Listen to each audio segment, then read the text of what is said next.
দক্ষিণ সিটি কর্পোরেশনের সম্মানিত প্রশাসক, সম্মানিত স্বরাষ্ট্র সচিব মহোদয়, মাননীয় প্রধানমন্ত্রীর অতিরিক্ত প্রেস সচিব আতিকুর রহমান রুমন, ঢাকা বিভাগীয় কমিশনার, ডিএমপির কমিশনার সহ সিটি কর্পোরেশন, সিভিল এবং পুলিশ প্রশাসনের ঊর্ধ্বতন কর্মকর্তাবৃন্দ এবং প্রিয় সাংবাদিক ভাইরা, আসসালামু আলাইকুম। আমার নাম আসলে মাহে আলম না, মীর শাহে আলম। ইতিমধ্যেই আমাদের মাননীয় প্রশাসক আপনাদেরকে এই ঐতিহাসিক ঐতিহ্য জাতীয় ঈদগাহ ময়দানের ব্যাপারে বলেছেন।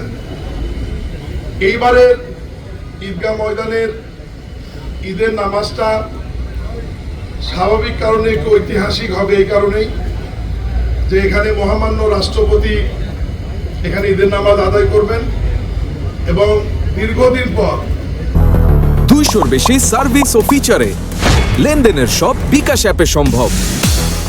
সারা বাংলাদেশে অবাধ, সুষ্ঠু এবং নিরপেক্ষ নির্বাচনের মাধ্যমে বিপুল সংখ্যাগরিষ্ঠতা নিয়ে বিএনপি সরকার গঠনের পর এই প্রথম ঈদ উল ফিতর উদযাপন হচ্ছে এবং সেই উপলক্ষে মাননীয় প্রধানমন্ত্রী জনাব তারেক রহমান এই ঈদগাহ ময়দানে ঈদের নামাজ আদায়ের সম্মতি জ্ঞাপন করেছেন এবং দীর্ঘদিন পর জাতি মহামান্য রাষ্ট্রপতির সাথে একজন পুরুষ প্রধানমন্ত্রী হিসাবে এই ঈদে একসঙ্গে দুইজন ভিভিআইপিকে নামাজ পড়ার জন্য দেখবেন এবং যে সমস্ত মুসল্লিরা এখানে উপস্থিত থাকবেন তারা তাদের সঙ্গে সাক্ষাৎ করতে পারবেন এবং দেখতে পারবেন।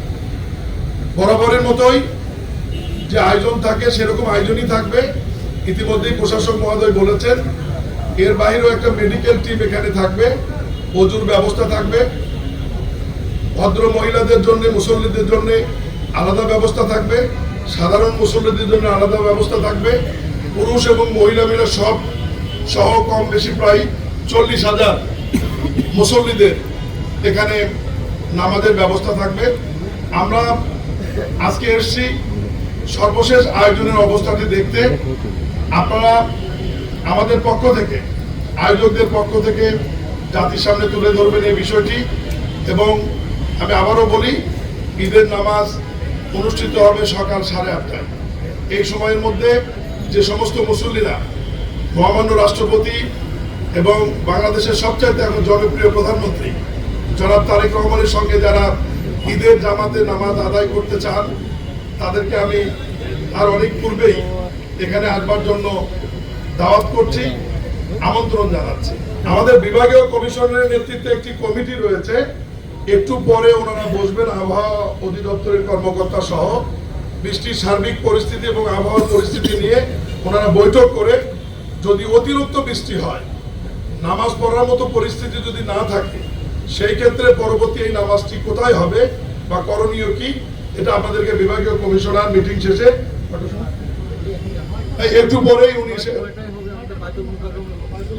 ব্রিফ করবেন। এটা পরবর্তীতে বিভাগীয় কমিশনার সাহেব আমাদেরকে আমরা নিরাপত্তা নিয়ে ডিএমপি কমিশনার সাথে আমরা ব্রিফ করব। আমরা যাওয়ার পরে বিভাগীয় কমিশনার সবাই ভালো থাকবে।